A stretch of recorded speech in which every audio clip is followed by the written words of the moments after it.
God's in disguise, but every twist and turn I make meets those old snake eyes. Snake eyes, snake eyes, the curse that I can't shake. Every plan, every move I make. Snake eyes, oh, it's my DM fate. Dreams of glory, but end up second rate. Oh, monster traps, dungeons, and lies. Lord help me roll in snake eyes.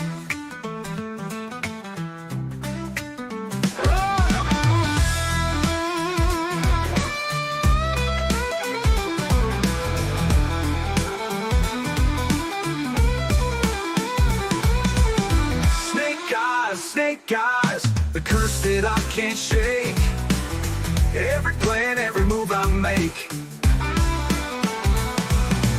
Snake eyes, oh, it's my DM fate. Dreams of glory, but end up second rate. Oh, monster traps, dungeons, and lies. Lord help me roll in snake eyes. Lord help me roll in snake eyes.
Erudia, an ancient land where gods walk among men. A living, breathing high fantasy world that we want to put into your hands. But we cannot do this alone. In order to bring you back to what tabletop is all about, combat, exploration, adventure, we need your help to bring it to life.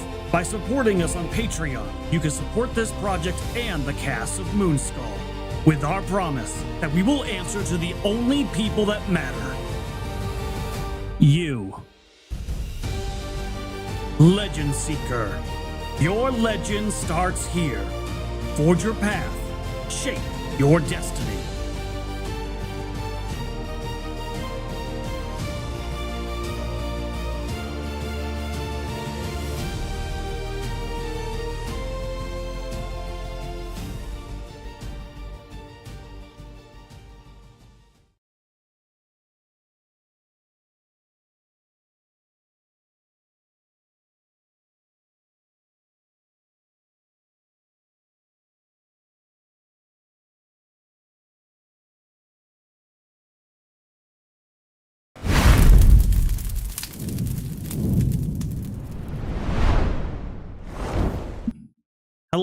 Hello. Let's see if my mic is working because Windows didn't update. All right, it looks like it is. Hello. Welcome to a little Legend Seeker Q&A. Tonight is likely to be a solo one. Our dear Wizard Froste is busy making a case for him to be turned into wizard glue. And Moss is doing something top secret that I don't know if I'm allowed to mention. So here I am with you guys answering your questions. Wow. I'm sorry, Erudi. You trying to sound epic is kind of funny to me. Maybe because I'm used to you talking. Wow, Jensen. Wow. I think it would probably come off slightly better to people who don't know me. This is kind of an argument I've made about a lot of things, actually. When I was surprised Erudia won as the setting name. I think part of that is because not everybody's coming in having known me, Erudi. Some people don't even really know Erudi at all. So a neutral party, perhaps, if this was on like a Kickstarter or something, who saw that same video, might not find it as unsettling as you might. But yes, I do agree that I would actually like a better vocalist for that introduction. I just don't currently have the extra funds floating around to hire said vocal actor. Maybe I could tap somebody, though. I'll think about it. This video is good, although Erudi doing announcer voice is not as strong in audio. Yes, exactly. Certainly, well, even that was filtered, right? So that had an announcer voice mod on it, which brought my voice down slightly and then gave it kind of a bassier tone. So yeah, it's a little movie magic, guys. A little movie magic to achieve that. But yes, welcome. We're here to talk about Legend Seeker today. I'm going to answer all your pressing questions. Some of them amazing, some of them a little, well, we're going to see what they are when I get to them. I've read a few that are eyebrow raisers. If you don't know what you're here for, well, I am making a tabletop role-playing game for you guys called Legend Seeker. It is a D20 system that aims to take the things that you know and shine them up a little bit to turn it into its own thing. So you'll both be able to come in feeling familiar with the system right out of the gate, but also have a more polished, better, and new experience with a system from people who just want to take things back to the basics, back to the ideas of adventure, the ideas of epic storytelling, dungeon crawling, loot, just the stuff that made adventuring fun in the first place without all the extra drivel that's kind of been slopped on top of a lot of things in our more recent IPs and stuff like that. And on that note, actually, a good point. Somebody had given me some feedback, and I do just want to clarify. I personally, for example, do enjoy, for example, D&D 5e, the earlier stuff. I didn't really have a problem with the system itself. Some of the writing was a little vague for my taste, but overall I had a good time. So I'm certainly not crapping on anybody's taste, we shall say. You're welcome to like whatever you like and play whatever you like and enjoy whatever you like. But myself and many others do have the opinion that corporatism and politics and all sorts of other things have just kind of muddied the waters on IPs that used to be just about being the IPs.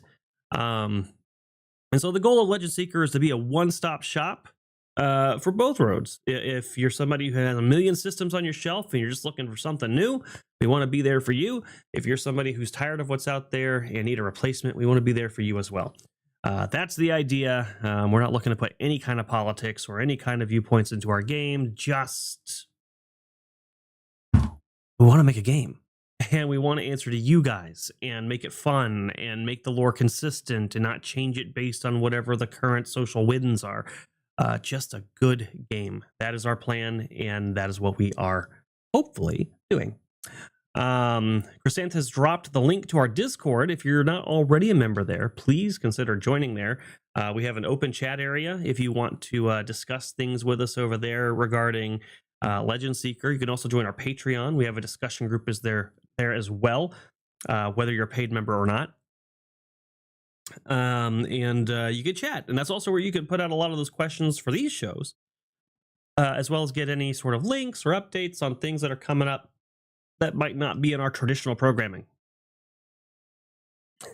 And last but not least, if you'd like to get a little taste of how I run games at a table in private, as Chrysanthe has noted, I do have some games with open seats. I am a pro DM. I've got multiple openings. I think I have another opening coming, actually.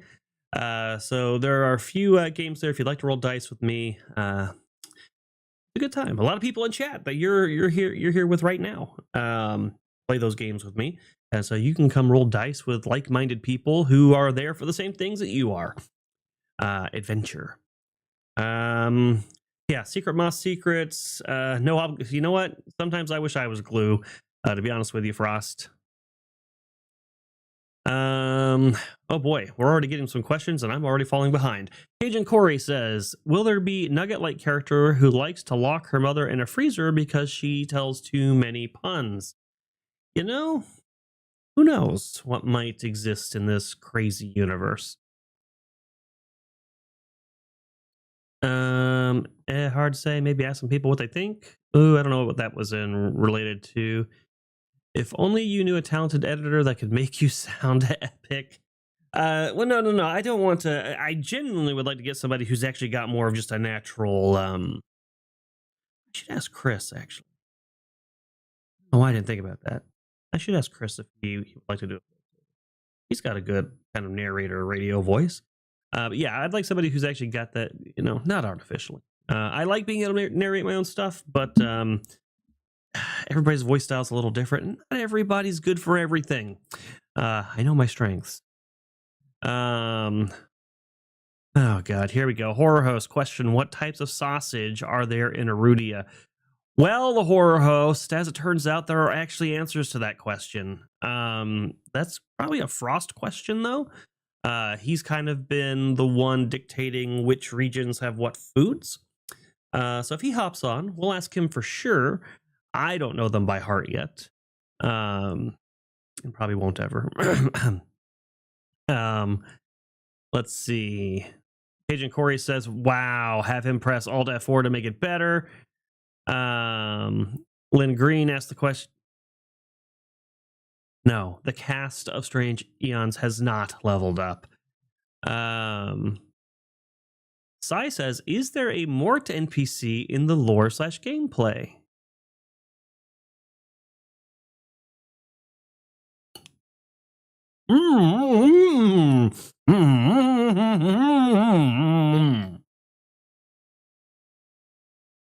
There you go. There's your answer on that one. So does this mean you are not including the pronouns and sexual preferences of every NPC right before the names in their stat block? No. We're not doing any of that. We're just keeping it simple, and to the origins of kind of what the game has always been.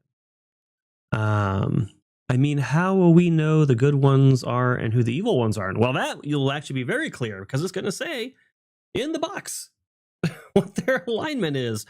And in Legend Seeker, that actually means something.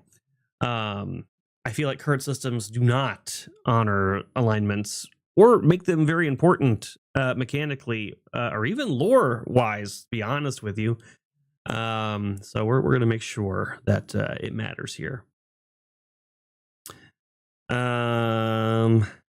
Let's see. Oh no.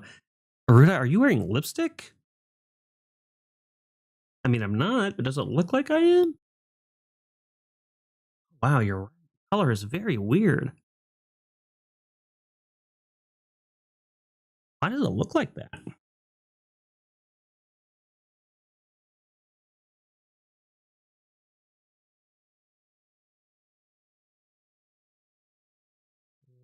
See if that's just the camera, or do I have some shit on my face? Come on, you damn camera, load. No, yeah, it's just the camera. That is really weird. So like, it's making the colors richer for some reason. I don't know. That's really weird looking. Maybe it's the lighting. If I lean back, does it look the same? Oh, maybe it's the lighting. Maybe I should sit back. All right. I could make him wear it. No, you could not. We know there will be a mort. If you say so, history eraser button.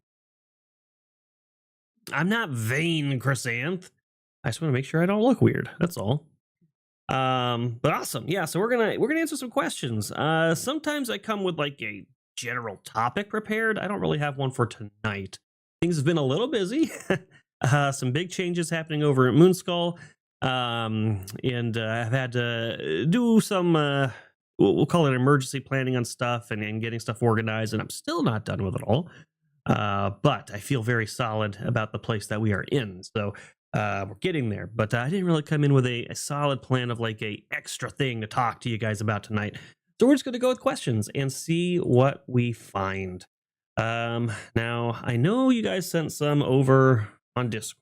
Let me see if anybody sent any on Patreon, because I'm sure that is going to be the smaller of the two lists, if there's anything. Yeah, nothing there. You guys don't talk too much over there. You do view the stuff. I see views on the posts, but not a lot of activity over there. The chat is about me, the horror host. The chat is about me. Okay. Oh, that's interesting. I really want to read that, but I can't read that right now. So we're gonna come back to that later when I'm not on stream. All right. So good God, so many questions from just a feline named JJ alone. All right, we're gonna get to his last. Let's scroll up just a little.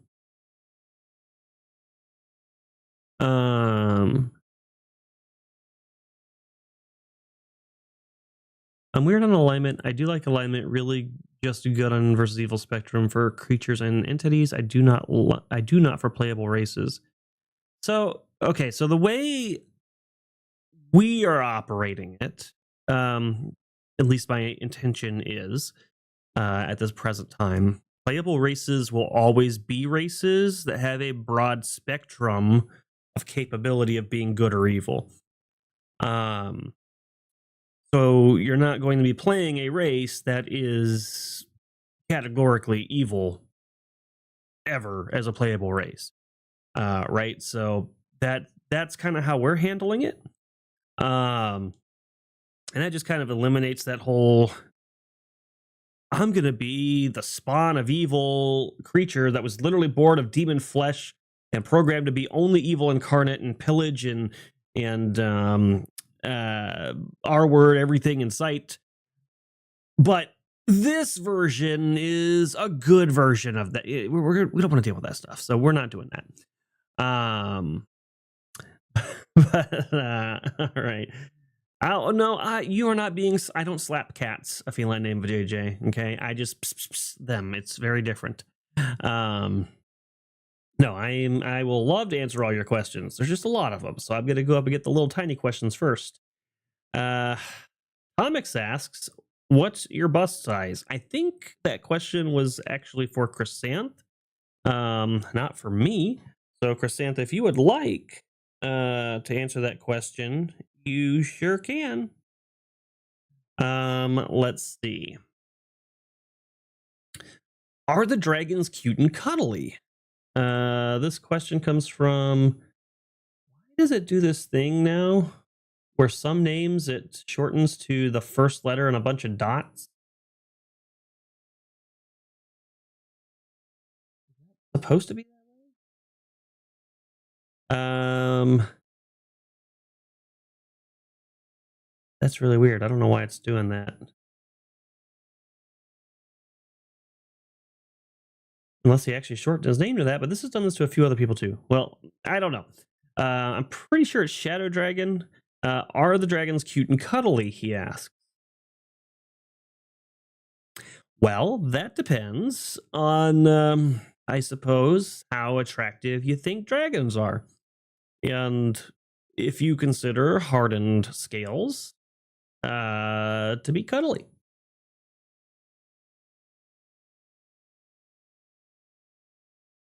Oh, streamer mode does that? It shortens their names? Oh, because it thinks I might show them. Okay. I normally disable streamer mode. Let me turn that shit off. I'm not showing my chat. Yeah, there we go. Shadow Dragon. That's much better. Annoying. That was really annoying. Okay. So it was Shadow Dragon. See, I'm so good. I'm so good, chat. Do you see how good I am? I have the biggest brain. I'm not answering that question, JT. Nozaku face palmed, probably in response to these questions. And then JT asks, will there be a monk class? Yes. Yes, there will. Okay, look, I didn't know I didn't know streamer mode did that. I thought streamer mode was just basically, I thought the idea of streamer mode was to turn off the sounds so that they're not heard on stream, and also turn off the notifications so I don't have to be bothered. I really thought that's what it did, but whatever. Is there a monk class? Yes, and our monk class is a little different than your traditional monk class. We call them Saren monks. They're a very special type of organization, and they're not just straight up martial artists who are in tune with their body. They actually channel the mana stream through their bodies, and they learn to perfect it. And it's something that's very dangerous in our lore. Running the mana stream directly through you is highly dangerous, highly volatile, puts you at extreme exposure to potential corruption. But they are so in tune with their bodies, and they train by a certain code that allows them to try to mitigate that, and also use the mana stream in its most raw potential. There's a lot of psionics and kinetic type attacks and things like that. So they're able to do things like run across the walls, and then like do sort of almost like a Goku style kinetic blast that might cause a crater on the ground and knock people back, things like that. They're really cool. I think you guys will like the Saren monks a lot. I might even have the document for this at hand. Where's that on my laptop? Let's see. I don't know if I've uploaded it to the drive yet. Can they illuminate manuscripts? Of course. And of course they can make wine. And yes, please smack that like button, guys, and leave a chat. Unfortunately, we don't have super chats here yet. We're still building up the watch hours, but if you guys want, you can always leave a donation via the Streamlabs link that I use over at Moonskull, or that sort of thing if you'd like. But until then, Still working on the monetization, but you can still tell YouTube you like this stream by liking and commenting afterwards. Like now, comment later would be the preference, but all right. Okay, I don't think I have it on here. Damn. I'm gonna check one more place. Might have it. Down. I just reinstalled Windows, so I don't have everything moved over here yet. Ooh, this might have it. This might have it. Yeah. Okay. Yeah, the monk. So as you might remember, so they're kind of a weird in between. So typically how our classes work is it's either a martial class or a caster class. And the martial classes produce momentum by meeting certain requirements on the battlefield specific to their class, and then they can spend that momentum to do amazing things. And casters have spells that they sling around, and they have a connection to the mana stream. They don't produce momentum; they just they have a set of spells that they use in combat, and it whittles down and refreshes and things like that. The monks are kind of interesting because they technically tap into the mana stream, but they are not casters. They are a martial class. So, for example, shit,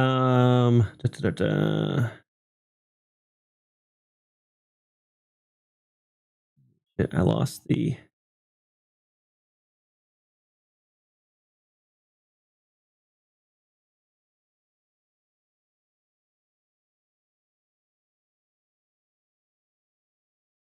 So they do it a little bit different. So their momentum is earned by channeling the stream. Saren monks draw power directly from the mana stream, an unpredictable and overwhelming force that can easily corrupt the unworthy. Rather than building momentum through martial triggers like other classes, Sarens must consciously risk themselves to access their power. Channeling the mana stream. At the start of your turn, you may choose to channel momentum from the mana stream. The maximum amount of momentum you may channel is equal to 3 plus your character rank. For each point you draw, roll 1d6. On a roll of 1, you gain a point of corruption. So most classes have like a little chart where you do certain things and you earn X number of momentum. It's usually a 4-part chart. But in their case, they just willingly pull from the mana stream to gain momentum at the risk of getting corruption.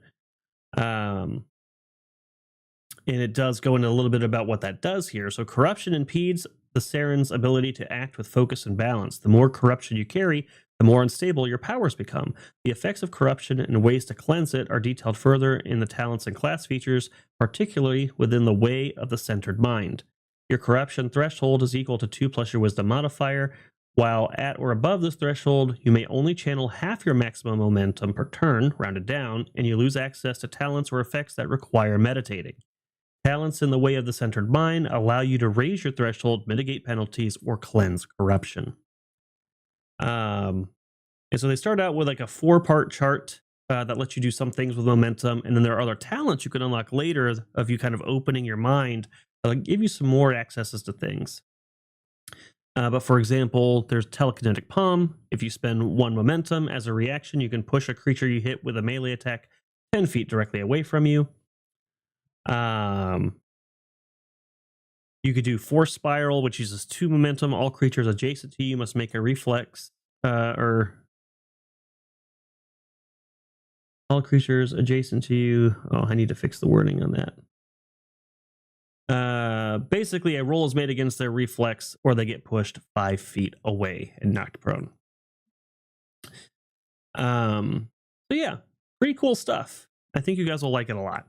I think that this class is a nice fresh air take on a monk that makes it a little bit more exciting and dynamic than your traditional monk. You're not just fast and punching fast, you also can do a lot of other cool stuff. Let's see. How many times have you reinstalled Windows? So this would be, I don't know about previous years, but this year, I think this is my first time reinstalling like a clean slate of Windows. I tried a few things. I tried doing a restore. That didn't work very well, unfortunately. And then I tried doing a reinstall of Windows that is, I think it was called a repair, was the option in Windows 11, where it doesn't necessarily reinstall all the Windows. It remembers your apps, it remembers your settings, it keeps a lot of, I guess, like the library files and stuff. Then it goes through and it just reinstalls all the core files of Windows, hoping to repair something. That didn't work, so this time it was the full thing. Yeah.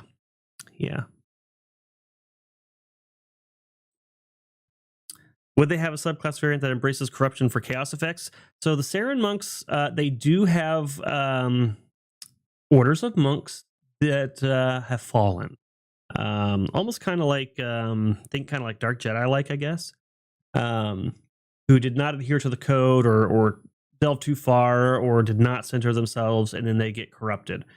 And these monks, there's actually a order of the monks that are devoted to hunting these monks down, in hopes of redeeming them, but that's usually a pretty long shot. It's a very difficult task to ever pull anybody back from the edge of corruption, so most likely they'll end up destroying them. They exist, but that's not a player class per se. That is like an NPC, an evil thing. The Horror Host says, real question, can you buy vehicles, specifically ships and wagons? Yes, you can. Now, the opening book is not going to dive too much into the ship side of the thing. So initially for the core book, it's gonna give you horses, it's gonna give you wagons. Those you can buy for sure. Ship travel in the core book is mostly going to be talked to in the sense of buying passage, not necessarily buying your own ship. But in a follow-on book, most likely the Advanced Keeper's Guide is going to have more on that. So you'll actually have various ship classes you can buy, an expansion on nautical rules and things like that. But the initial core book is not going to go too heavy on naval warfare or owning ships or that sort of thing. That's something, there might be some general advice in there about how a keeper might handle that situation if players get a ship, but ship combat and ship travel and things like that are not a core feature in the original book.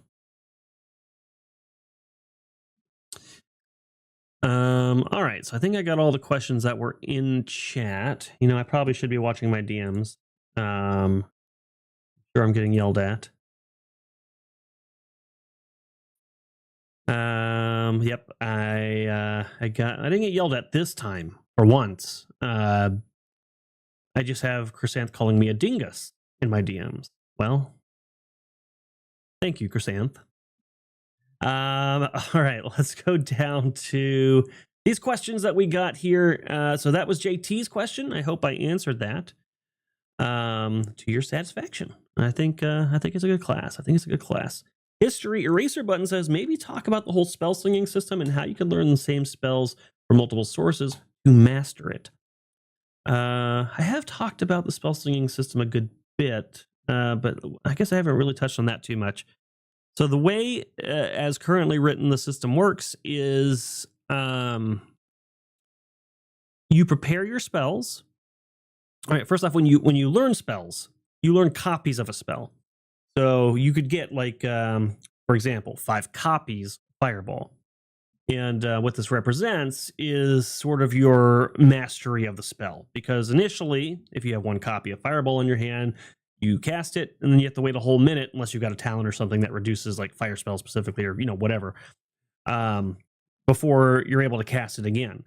So then by putting multiple copies in your hand, you're showing your mastery of it because you're able to remember that formula or access that power more often and cast fireballs more frequently. And of course, as your actual ability to cast spells in general gets higher, the fireballs also become more powerful. So it sort of represents your ability to just sort of hone in and focus on and master a certain spell element. And then depending on the class, because each class operates a little bit differently, but you can prepare your spells differently. So if you suspect, for example, you're going to be going on some sort of espionage mission the next day. Maybe you're not going to stock up on a bunch of fireball spells. You might be getting a bunch of copies of other stuff that's going to be more useful, like something akin to an unlocking spell that will unlock a door or things like that, or the ability to move through walls. I still want to know why you despaired at me being in chat last Moonskull stream. I don't remember. Listen, I can't remember this morning, the horror host. I would have to reference the moment that I had to spare to do that. I'm sure it was warranted, though. It's always warranted.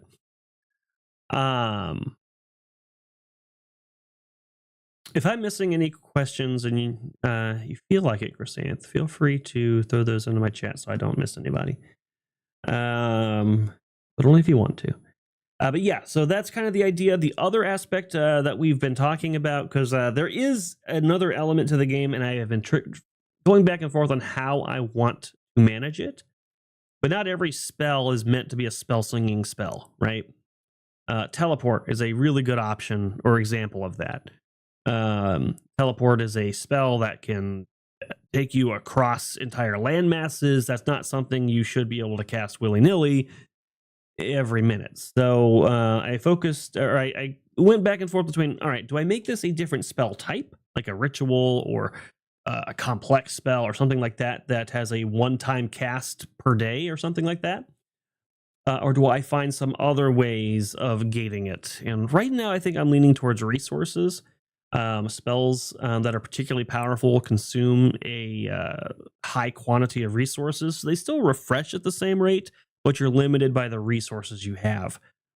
So if you want to teleport, for example, it might cost 10,000 gold. And if you don't got the gold lying around, then you're not going to be teleporting, 5 times in a row. That kind of stuff. So I think that's where I'm leaning right now in terms of how that's going to work. I think it would be the most consistent across all the classes in terms of making sense.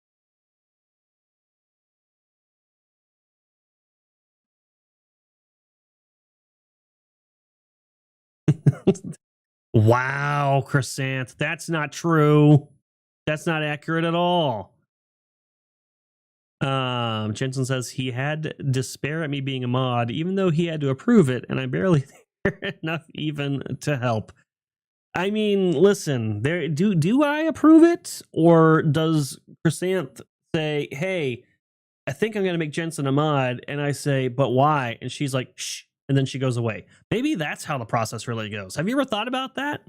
Have you ever thought about that?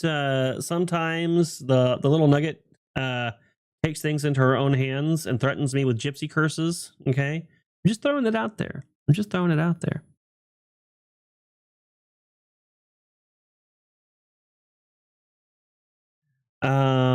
All right, so I think I touched pretty good. If you got any extra questions about that history eraser button, I'm not sure specifically what you were looking for, but that's kind of the idea behind it. So we're gonna gate powerful spells that aren't meant to be slung by resources. I think is going to be the method that we have settled on. And then other spells are more the ones that are like you should be able to recall quickly and just do over and over again and stuff. That stuff's going to be resource free. You might have to have certain components to cast in the first place, like touching leather or something like that. But it's not stuff that gets consumed. And then, of course, 0 level spells, which are kind of like cantrips, those they're so a regular spell, when you cast it, it goes away for a minute and then returns to your list of available spells to use. A 0 level spell returns back at the end of your turn, or at the start of your next turn, rather. So those you always have. So like a minor firebolt or something like that is a 0 level spell. All right, we're getting to the feline named Vajayjay list. So let me check what Chrysanth's got for me real quick.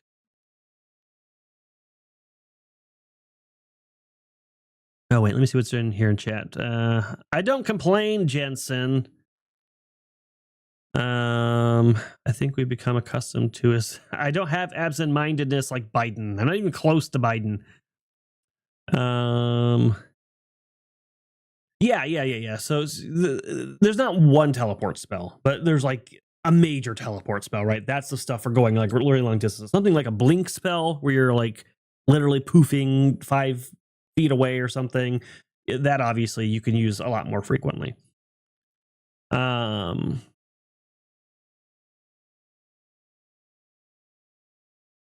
Yeah, Cajun Corey. That's how. Wait, no, that's not how you become a mod here. Don't think about it. I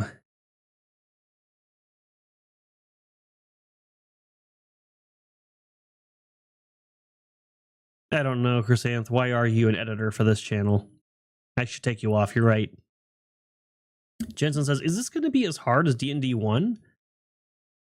Good question. It can be. I don't think it'll be as unforgiving though. But in some ways, it'll be harder than, I will say it's something like, it's probably closer to the realm of 3.5 or something like that. I don't want to make it like overly easy, but I also don't want to make it inaccessibly hard. We're just going for something that is people could jump into, they could play, and danger is there. There is actual risk no matter what level you're at. One complaint I have about both 2E Pathfinder and 5E is once you get like above level 5, the party really doesn't face any real threats anymore. They have so many abilities available to them that they just basically survive anything. It's pretty tough to see a player meet their demise. And I think that's against the spirit of adventuring. It's supposed to be a risk. There's a reason adventurers make the big bucks. It's because it's supposed to be high risk and very potentially lethal. So we're aiming for that kind of feel. To be a seeker is not a small thing, but you're also capable of doing great things. And I think I don't think it'll be overly hard. I don't think it'll be overly easy. Oh boy. All right. So a feline name of JJ. 22 questions. Here we go. When will the Legend Seeker Minecraft mod be completed? Don't have one in the works, but if you'd like to work on one, feel free. Audiobook version, unlikely. I know you're a cat, and that would be a lot easier for you. But at least at this point in time, I don't have plans for an audiobook of the rules. Coloring book, maybe we could do a coloring book.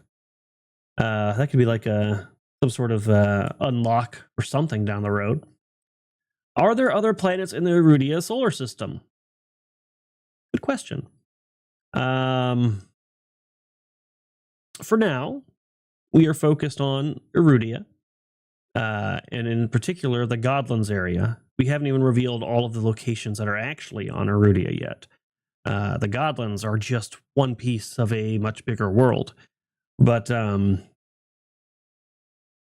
if there are other planets, and we have plans for those, they would be explored at a later time. And I will leave that there. Do the gods only handle one planet? Yes. They, is at least as currently written, the keepers make the gods. Okay, so that's kind of that's a double-sided question, because the keepers themselves are kind of deities, right? They are the gods that created the gods. So technically, there are other places out there that the keepers have created. So they handle more than one. But the gods that you deal with in this setting, they only handle this one. How many solar cycles does Erudia have in a year? There are 400 days in a year on Erudia. How old is the land/planet? I have to do the math on that, but I know the God Killer War was like 1,300 years ago alone. I want to say there's a couple thousand years before that, so about 3,000 something years. I don't have the exact count in my head, though. I should go establish that fact. You stated before you were looking into establishing religions that are not attached to gods. Do you have a progress update? That's a good question for Froste. That was something that I tasked him with. For me, I was mostly worried about handling the pantheon that's going to really matter. The ones the players are going to be mostly dealing with as players, and will have a greater impact on the universe and its history. Frost was working on like some smaller, like more regional things, religions that either are to gods who don't actually exist, or to philosophies or things like that. I don't know them all yet. So we'll have to ask Frost to give us an update on that.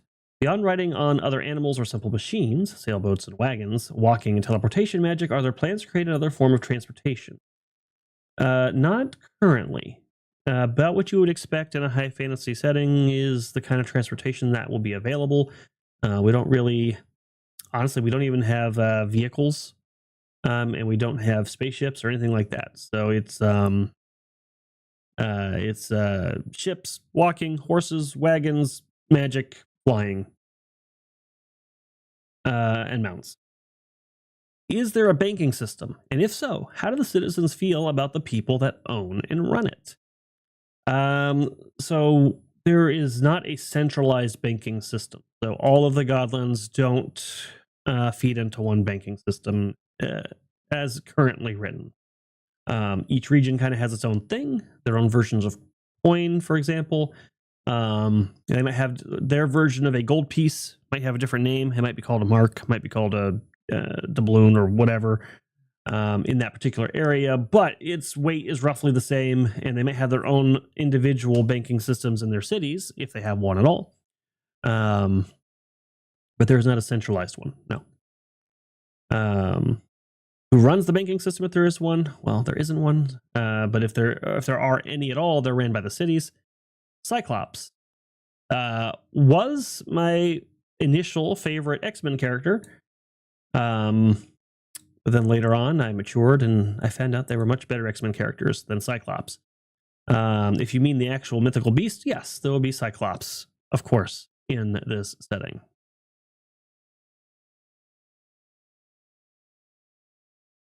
No hamster ball transportation.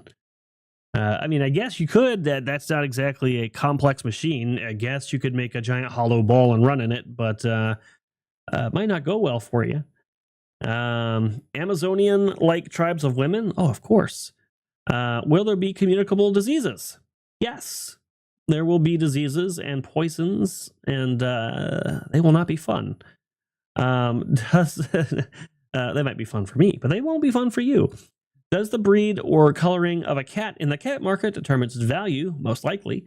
I'm sure just like in the real world, the more rare a breed or coloring is, or in higher demand a breed or coloring is, it would fluctuate its value. What is the value of an orange tabby in Legend Seeker? Ooh, good question. I'll have to ask Frost on that one. I don't know the pecking order of cats. If it was anything like the real world, orange tabbies would be a pretty commonplace thing, but imagine they're pretty average to a common price. Although in the cat market specifically, cats are sort of revered. They might inflate their prices in the cat market specifically. Can dragons take human form? Yes. As it stands right now, I plan for particularly old dragons to be able to master this ability. And right now, particularly if they live out in the wilds and they're not too worried about impressing those of civilization, they just down to the buff, human form, not worried about clothing or armor or any of that stuff. They can turn into human form, but they can also form scaly robes and things like that, I suppose. But it's like the most powerful of the dragons that do this. It is not every dragon. Can other items use enchanted items to work, like a flashlight needing batteries or a mort style item? You'll have to see. I can't think of anything else on my head that has like a 2-piece magic item combo to function. But that is not outside the realm of possibility. Will there be seasons? Yes. If yes, how will the adventurers have to deal with the weather and the climate? There will certainly be some survival rules regarding cold weather, extreme heat, difficult terrain, that sort of stuff. It'll probably be largely rooted in the survival skill. There'll also be some equipment requirements. There is a... they will come into play on the condition track specifically. When you start getting overly exhausted or whatever, you start getting lingering conditions that bring your condition track down, so everything becomes more difficult. Eventually, you get to the point of falling unconscious and dying. What marketing techniques do you plan on using to attract non-traditional tabletop role-playing players to your game? So there are discussions about this going on. I don't think I have anything. The only thing I think of that I could probably say, yeah, I can say these things. We want to have other mediums in the same way that old school D&D did. So we want to have books in the setting, like actual novels. And then we also want to have comic books and graphic novels in the setting as well. So people who just enjoy high fantasy adventure novels or who like reading comic books might get lost in the setting and then find themselves curious to exist in it and perhaps play the game itself. Beyond that, I won't say any further on that particular topic. Addictive substances beyond alcohol. Yes, there will be some. All right, those are all of a feline named Vajayjay's questions. Oh God, actually he's threatening me with more. Sure, if you got more questions, ask him. I am happy to answer questions. All right, let me see in chat here. How expensive would Poppy be? Oh God, Poppy would be priceless. No king alive, no queen, no god has enough coin to afford Poppy. Sorry, Dave, you're out of luck on Poppy.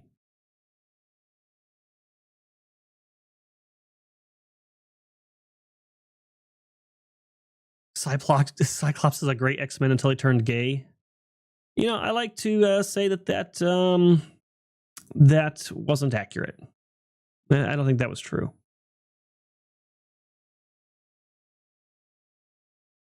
All right, I know I've got some questions to catch up on here that Chrysantha's dropping.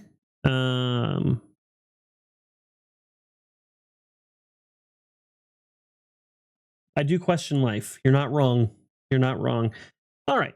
The horror host, follow-up question. Will there be notes about what religions and cities are exporting and importing, similar to the 3rd edition Forgotten Realms campaign setting? Yes. Yes. In the Erudia setting guide, which is what Froste is writing, under each listing for the cities, he covers a lot of stuff. What type of government they run, what the the approximate population size is, what are their imports, what are their exports, what are they known for, what is their trade, what religious doctrines dominate in those regions, plus a bunch of unique lore to those locations. Things that would be like standout set pieces or organizations or events or items or things that would be, or even people that are important to that specific area. So it will, you'll definitely be able to see that in there. Frost is doing a really good and detailed job on the setting guide. The horror host. So who should we ask about sacrificing legions to gods by nailing them to trees? Oh, man. Who should you ask about that?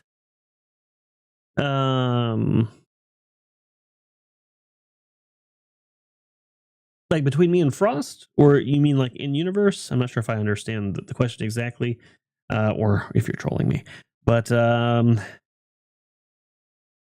I will say there's not too many gods in our setting looking for being nailed to trees, their sacrifices.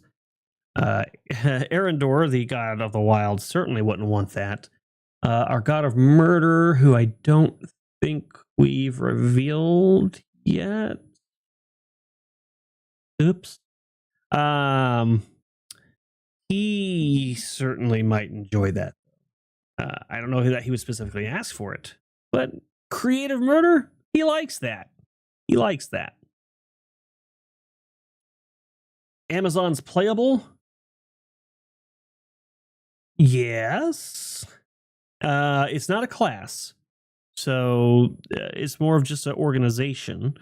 But yeah, if you were like a warrior from an Amazon tribe, or if you were a witch from an Amazon tribe or something like that, certainly that would be a thing.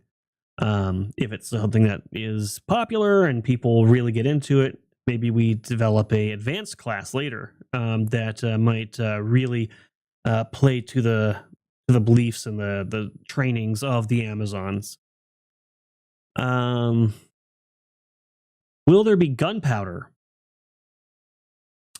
There are no guns in the Legend Seeker setting. However, there are explosives. The Ranger class specifically is able to, or not the Ranger class, the Rogue class specifically is able to make little handmade bombs. I haven't talked about that yet, so I'm going to save that for a future release on explaining that. But there are some explosions, but there are not guns.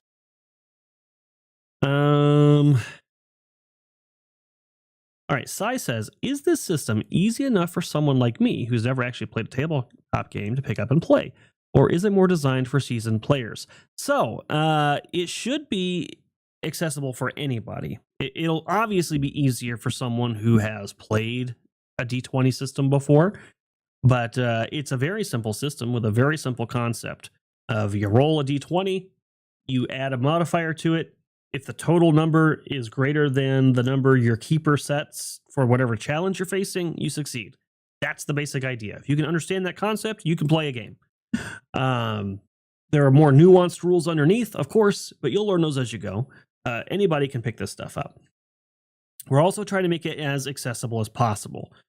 So one of the things I wanted to do was make it to where a new player could come in, pick a class, and just play without having to know anything about building a class or going through the nuances, but that a veteran could also come in and really dig deep and get modular with it. So to that end, we're not really doing subclasses in this system. We have talent trees, kind of similar to like Star Wars Saga Edition or something like that, where you sort of build your own subclass. Right. And so a really advanced player can come in and really dig into those trees and look around and build their own thing and get modular with it, look at their edges and figure out what's going to combo together and create a nice, complex, deep, rich character. But a new player can come in and we're going to have their legendary characters that represent each class. And they will have a pre-made version of that character. So you literally don't have to build anything. You just say, I'm going to play as this pre-made character. And I'm going to go play the game. And so it'll have like the first 10 levels of that character all pre-planned for you. And you just, you go and you roll dice. There'll be a little bit of an in-between, right? If you have been playing a template character and kind of want to get a little bit more into it, you could focus on talent trees and not worry about getting too modular. So an in-between player, somebody who's not really a veteran, but not really new, can just be like, I'm not going to mix and match talent trees. I'm just going to hyper focus on this talent tree and really just be good at that and continue learning the class or the system that way. So yeah, I think it'll be very accessible to a variety of levels of players.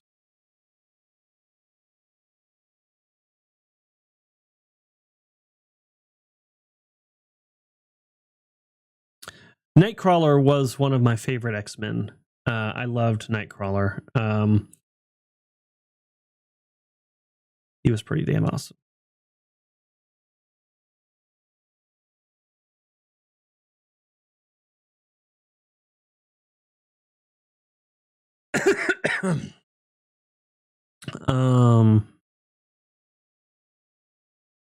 I'm just really hoping Poppy's feeling much better now. She's doing better. She's still making a few messes, but not nearly as many. Thank God. And behavior-wise, she's doing a lot better. Like, she doesn't seem miserable or anything like that. The only thing she is mad at me because I keep giving her the medicine and she doesn't want to take the medicine anymore. She didn't want to take it at all in the first place, but now that she's feeling better, she really does not want to take it. But we have to finish it out. And Poppy's just going to have to deal with it because it's what's for her own good. And she can swish her tail at me and have wide pupils and skitter away when I try to pick her up all she wants. I'm going to make sure she gets better and she can forgive me later, maybe.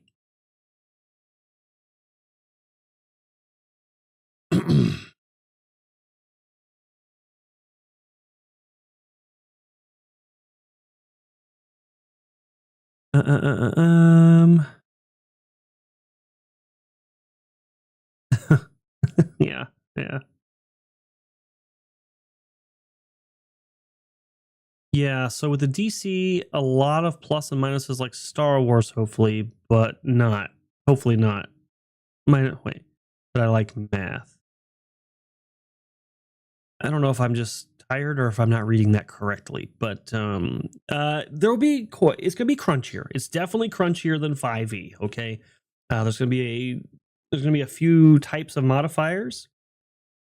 For example, there might be a insight modifier, there might be a luck modifier, there might be a generic modifier, for example. And different spells and abilities will give you bonuses to those modifiers to enhance certain rolls and stuff. It shouldn't be too convoluted though. It should be to where they don't stack as well, so you never have to worry about how many insight bonuses you have. You just take your best one, and things like that.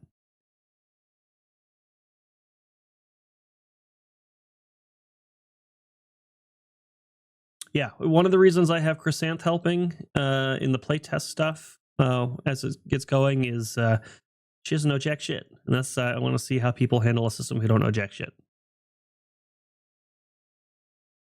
Yep, gonna need that as well, Lynn Green. People who know how to break game.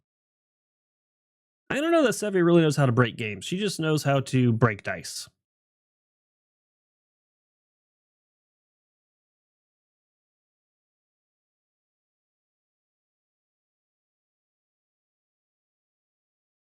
All right, so let's see. I already answered that top one, Chrysanth. Jensen says, if I put the bomb in a thick metal tube, pack it with cloth, and fill it with little scraps of metal, keeping the other end open, would I get a projectile? I will just say that there is a talent tree that is going to be devoted to explosives specifically. You might get your wish.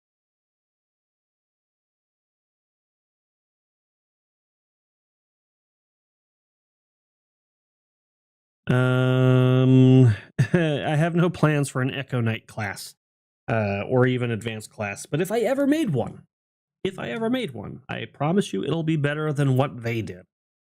For starters, if I ever did an Echo Knight type class, it would be an advanced class, which means it's not even something you'd be able to access until like level 7.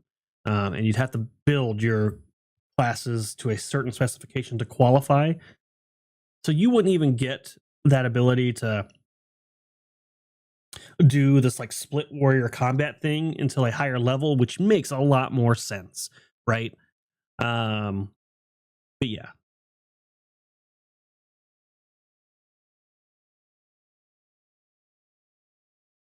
Yeah, I think I caught up on all those questions. Let's see if I have anything else over on the Moonskull side. I do not. Cool beans. So some other things I'll talk about while I wait for more questions. One of them I haven't announced yet. It was supposed to be something I announced a couple weeks ago and talked about, but as I said, things have been a little crazy with the changes at the channel and stuff. But I did want a plan in place for how the world of Erudia will progress over time as we release content. I didn't want to state too much like D&D, where it's kind of like always the same state. But I kind of like how Paizo did things, where over time the status quo of what the state of the world is actually changes, and they had a timeline for it. Um, so we're kind of doing something in between that. We're going to have what we call ages. Um, for example, we'll just say one of the prior ages in history were the flourishing age. So whatever that age is will be a 2-year set of Legend Seeker product. That'll include adventures and setting guides and things like that. And during that age, that 2-year age, will be the current status of the world. So the adventures will all assume that you're in the flourishing age. The lore in those books will assume that you're in the flourishing age. So then 2 years later, we would move into a new age, and there would be some assumed changes in the world based on the prior adventures and prior things that happened. I don't know, maybe like a key figure in a city dies. Maybe there's a whole city missing. Maybe a new war has started. So those ages will progress over time as we release products. So it's both a lore thing. So it's going to be an age in terms of what the lore means, but it's also a product thing, right? Think of it kind of like a rotating card set for Magic the Gathering or something for standard. You just kind of know that the most recent age is the most current stuff. That's going to be what the current setting is. But because you have the prior ages established, you could choose to play at a different prior age, different status. But everybody's on the same page when they make their characters, right? One of the confusing things about D&D is there is no like blocked out standard for that. So events that have happened, for example, in Descent into Avernus, the lore for that module is not true for what the core rulebook and the Sword Coast Adventure Guide and stuff has established, because things have changed. Cities have been pulled under the ground. Certain key figures are dead, and that kind of thing. So somebody coming into a game has no idea, okay, is my city even around? Does the god I want to worship exist? Or is it just a constant, So we're going to have ages that kind of keep the product lore in line.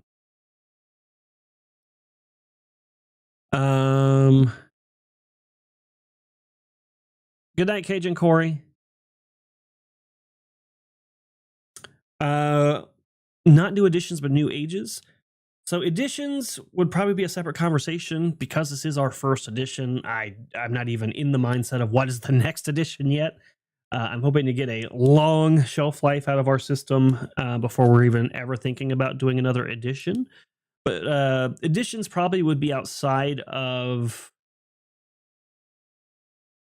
Editions would be like a rules update, like a major overhaul of how the system plays if we ever did like an edition. So it would probably not be tied to a specific age in that sense, but whatever that edition might be, say it's 10 years down the road, the standard lore for that edition, like the starting lore for it, will probably be set in the most recent age. Would probably make sense. Is it open to players affecting it, or is it on rails like D&D 4E versus RPGA? So I haven't got that far in how it's going to work specifically. I imagine that we're going to probably do things like surveys and feedback and what have you, and see how the adventures rolled out for most people, what they enjoyed the most, and then there'll probably be a standardized canon for whatever that next age is.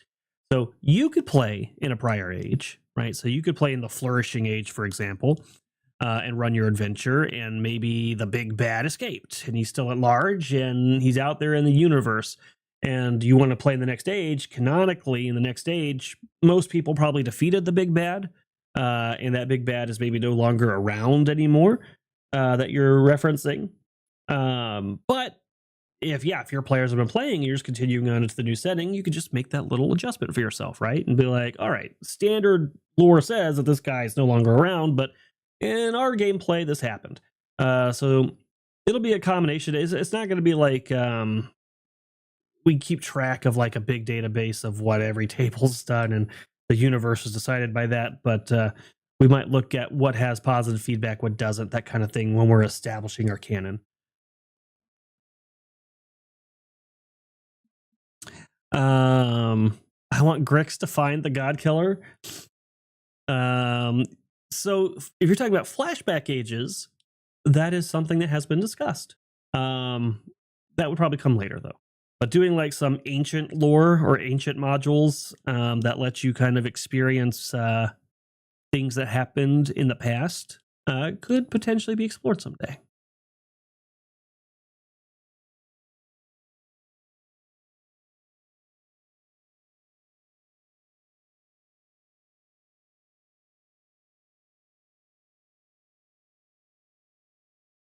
Um,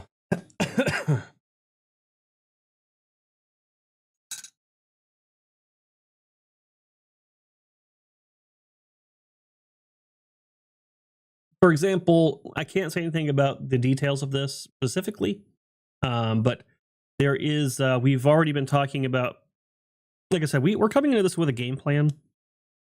So once we finish the core books, we will already have planned out and started working on the next books. And have a game plan for that. But essentially the first age is more or less kind of already plotted out at this point. And in that final adventure path that's going to happen in this first initial age, something that happens at the end of it, even though it's technically a victory for the players and you win the module or whatever, is going to set in motion things that really define what's going to happen in the next age. So yeah, there'll definitely be some tie-ins and player choices and stuff that they do in the prior modules will have an impact on the future, but it's not necessarily going to be widely variable.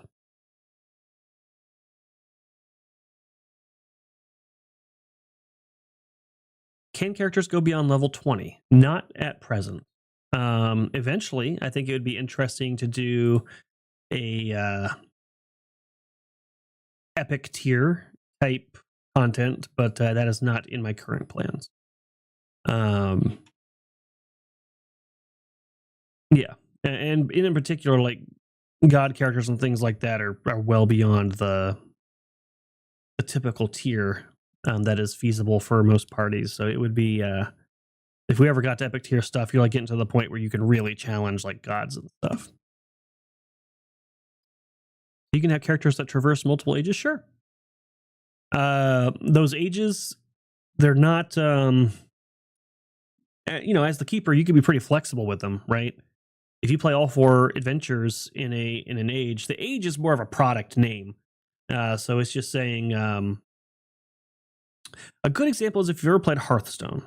Hearthstone has they call them years, and it changes every winter. So they have the year of the raven, the year of the raptor, year of the turtle, and all the card sets that come out during that are considered part of the year of the turtle. For example, it's kind of like that. So it's a product identifier that lets you know that, hey, all these products happen in the age of whatever.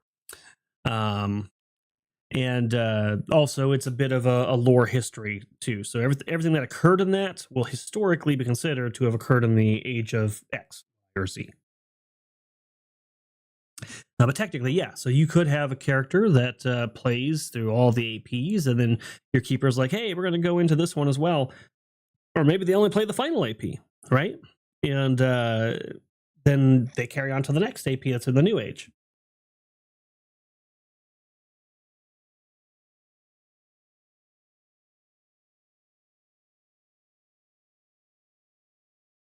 Will there be a way to achieve godhood? Will there be lore to achieve ascension? A history of it? Yes. Yes. I don't know if Froste has talked about this yet or not.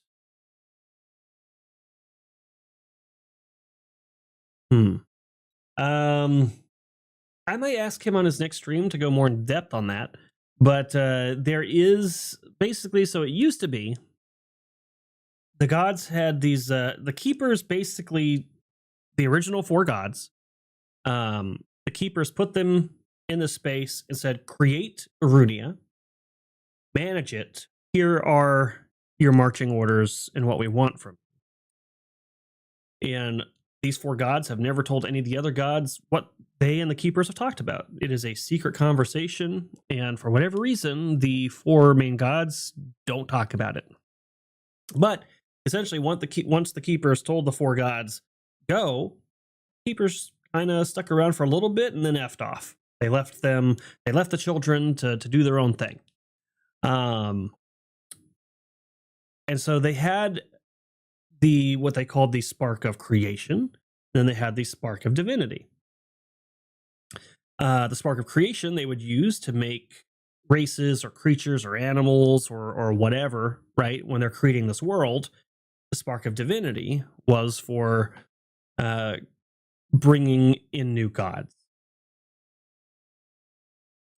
Exactly, Chrysanth. They went to get some milk. They'll be back though.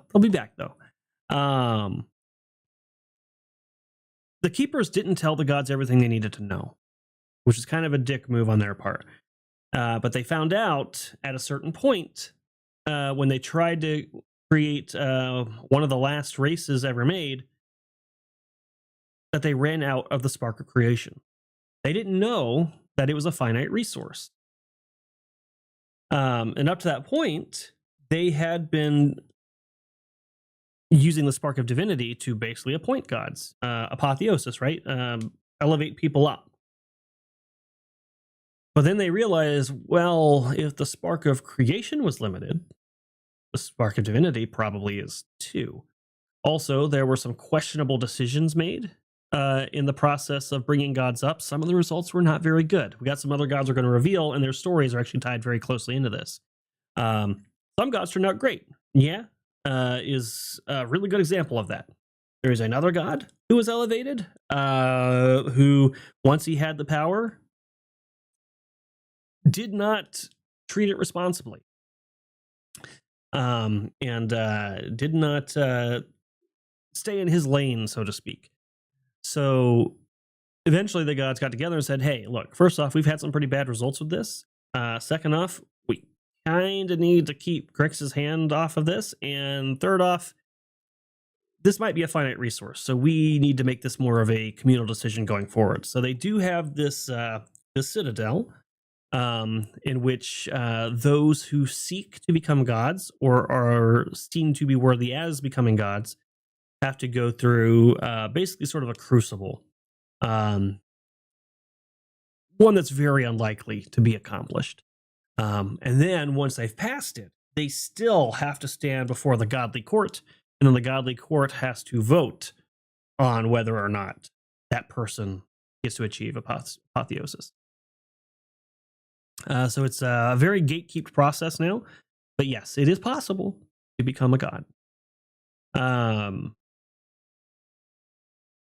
There is also the Brotherhood of the Gilded Veil. They are a group of wizards who believe that essentially the gods are kind of charlatans and are gatekeeping the truth to power. They believe that anybody can actually become a god, and that those secrets are there ready for the taking, just so long as you can master enough of the mana stream and uncover the secrets and the science and the knowledge to figure it out. They think that the gods are just keeping that as a secret from them. So their whole thing is trying to experiment and play God using the mana stream as wizards and experimenters, with the hopes of discovering the pathhood to godhood themselves. So they're a pretty big organization that you'll run into quite a bit, likely across the adventures and settings and things. Is there a short king for Chrysanth to lust for?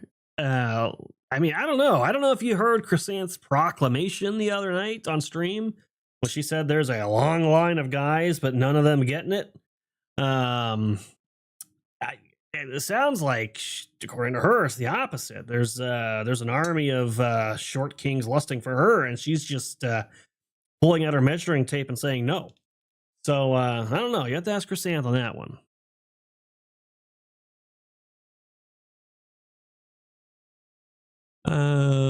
Isn't that the plot of Morrowind almost? Which part? Do you mean the I never played Morrowind, so I'm not sure. I'm assuming what was the last thing we just talked about? The Brotherhood?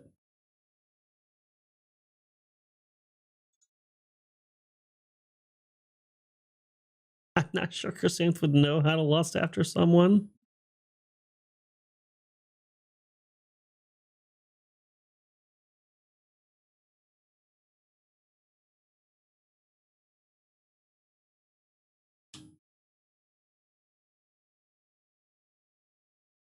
If someone asks if you're a god, you say yes. Yes. We all have learned that lesson.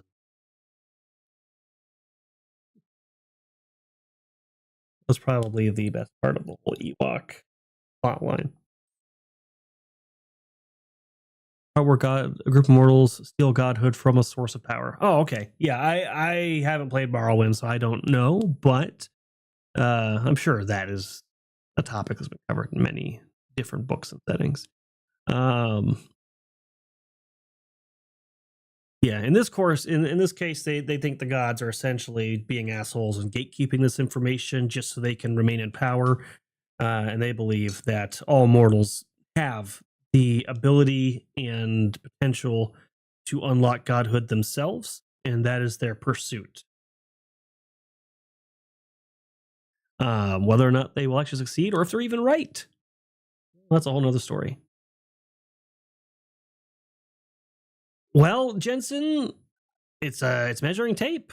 Chrysanth pulled it out on stream and said that's what she uses to qualify her dates.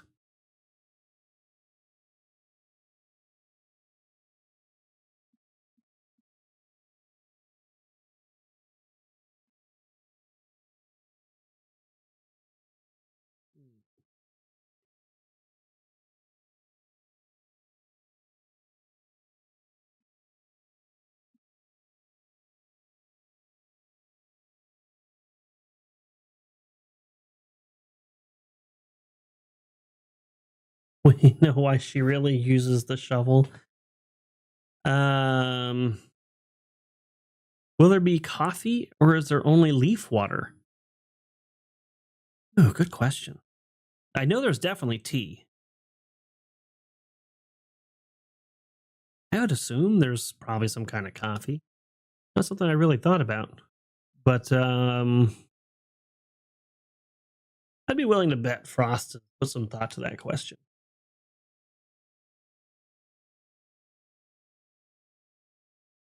I'll tell you what, though, I'm having Death Wish coffee right now. You know, my sample mug for Legend Seeker has not come in yet. Other people have gotten their mug, and I still haven't got mine. I really want my my Rudy Poo mug.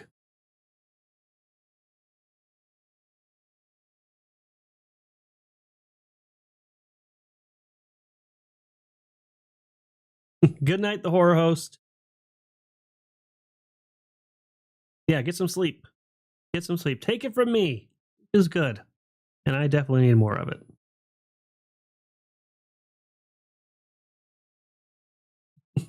What do you mean, Chrysanth? There's no difference between when I'm having Death Wish coffee and I'm not. Oh yeah, you too. You too, Darth Dave. You said your order is also delayed. Yeah, I gotta look in and see what's going on there. Yeah, let me see if maybe they're having some sort of backup or something, because I was supposed to get my mug and I haven't got my mug yet either.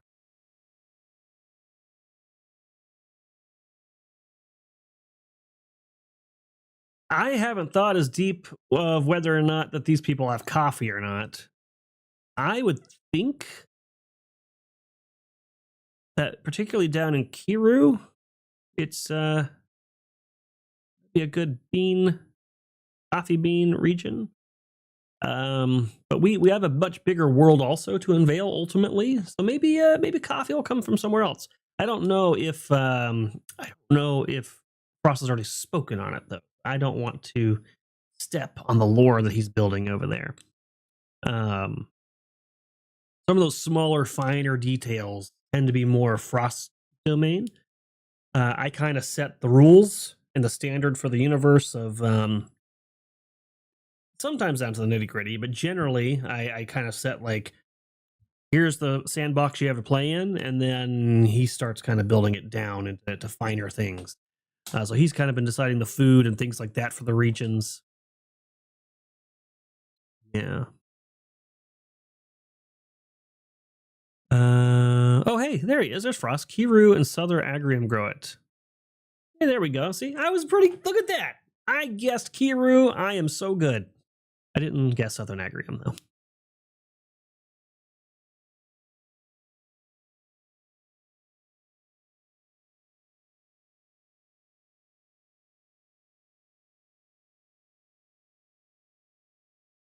Have I stopped licking door handles? AKA getting better? Yes, I still got a lingering cough. I hate anytime I get some sort of like flu or something that has a cough attached to it. The initial sickness eventually disappears, but the cough lingers for like weeks, and I hate it. I don't know why this happens to me. Other than that, I am doing considerably better. I should sleep more though. In my day job, we've the current things that we're working on are very physically labor intensive, and that's been killing me too. So I'm very tired. That and the channel changes and just copy and everything else. But I'm here and I'm functioning. That's something. It took 3 months to get a hat. Yeah.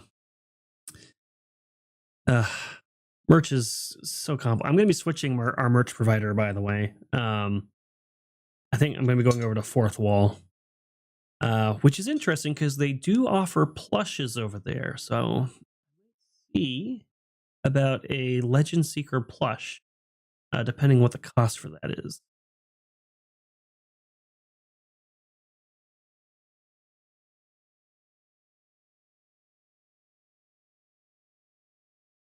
I don't know that there are any carbonated beverages. Unless Frost has an explanation for that. Pine needle soda? Frost, that's you. I don't know anything about that.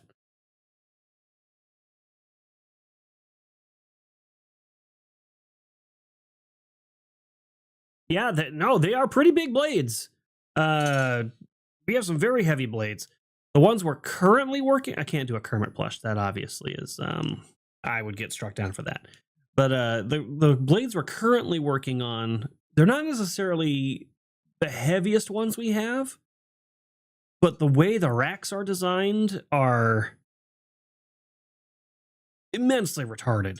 Immensely retarded. And you have to go into the hot aisle from behind to get these network devices. And it's buried under layers of heavy cables. And the way they design the cabling, everything you're doing is being pressed on from multiple angles while having to hold these two like spring-loaded doors open with your elbows with very finite space, and it's like hot. If anybody knows anything about working in that kind of environment, it's a real pain. Real pain.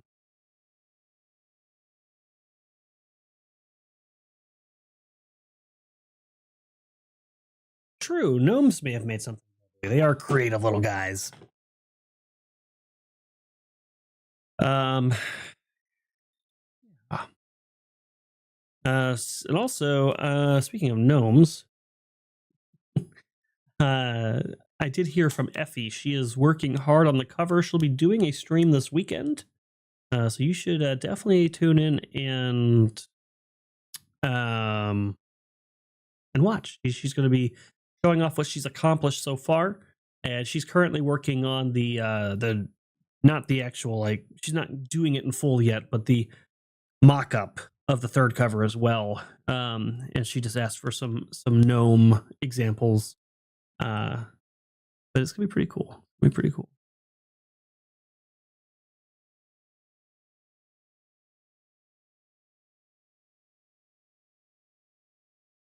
No, I'm not saying that Effie's a gnome.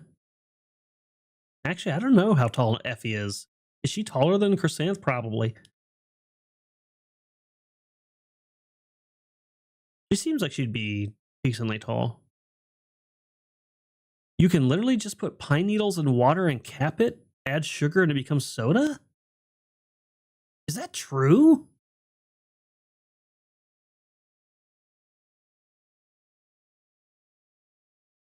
I never heard of that.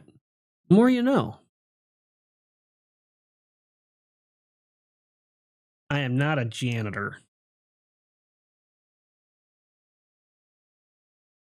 It's close to anything. It's more like a mechanic with a touch of engineering, but mostly mechanic.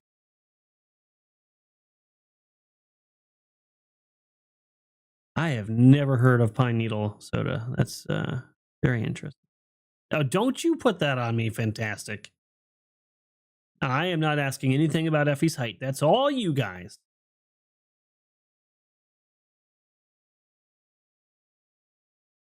Effie's great, though. She is a rare catch and a good one. I am so glad that I came across her work and that she said yes and to work on this, because she's not just as an artist, but she's wonderful to work with too. She's a good one. She's a good person. So I tell you guys to leave her alone and don't corrupt her. Don't scare her off. She is a wonderful, pure, wholesome human being. We don't have too many of those around here.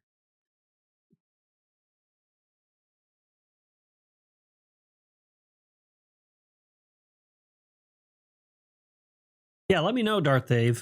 I've been punked by chat too many times to actually try drinking pine needle water. But hey, if you try it and it works out, let me know. Although I guess I really wouldn't. I probably shouldn't trust your answer either.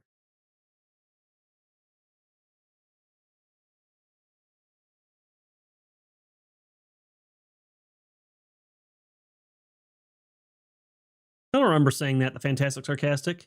But to be fair, your profile picture is a short little gnome.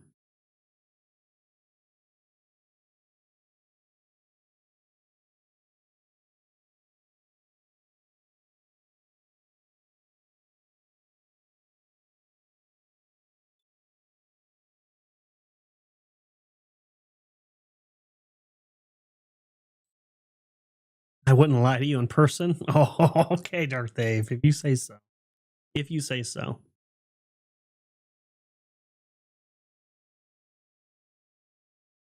I am curious if it would be any good. I don't know what the hell pineapple carbonated soda water crap would be, but I'd try it. I'd try it. I think that's it as far as announcements that I have for Legend Seeker at the moment. The ages thing I really wanted to talk about, though, because I wanted to give a preview of how we're going to be organizing that. So every age will have a certain number of either setting guides or adventures or lore books, maybe that focus on something in particular.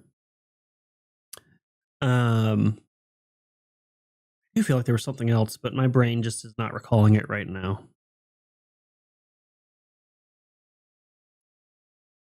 I know we're on Legend Seeker right now, but I did want to say over at Moonskull, it is our 2-year anniversary over there. You guys have kept Moonskull with the lights on for 2 damn years. We're going to be doing some celebrating. Next week, all the shows are going to get a $50 benefit, so probably convictions for the most part, inspirations, whatever they might be.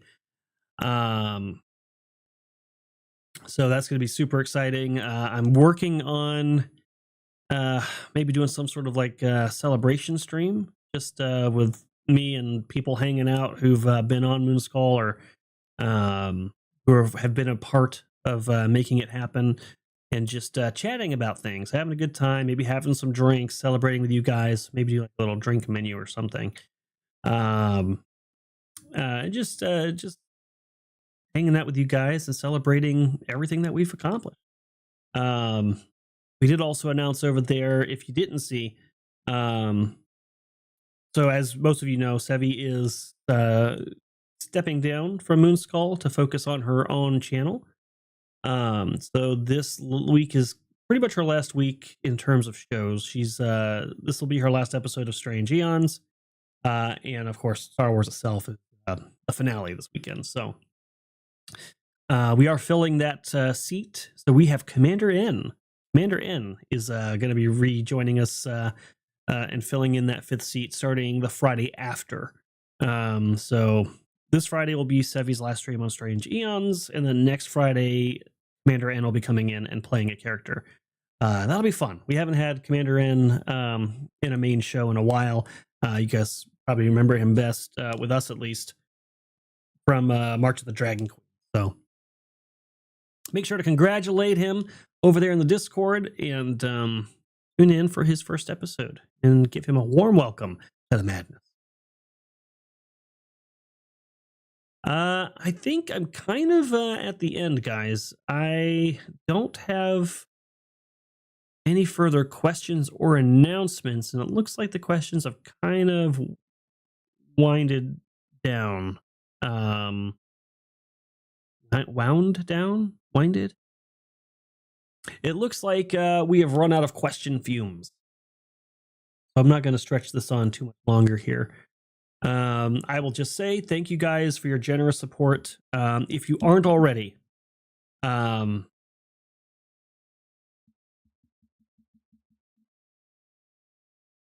we could really use support on the Patreon side a lot. So if you guys have been considering it, if it is something that's been on your mind, like, hey, what Erudi is doing is pretty cool, I want to check this out, I'd like to support it, I would strongly encourage you to do so. We have very affordable tiers over there, up all the way to investor style and tiers that get you your own stake in like the universe and characters and minis that are exclusive to you and things like that. And it goes a long way towards helping get this thing down the road. In particular, the artwork continues to be a difficult area for us. And is probably our slowest element for sure.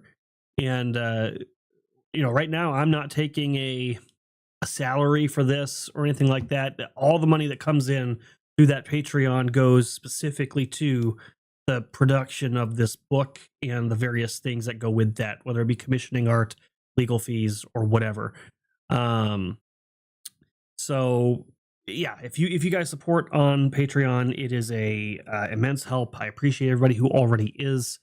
You can also gift Legend Seeker memberships there.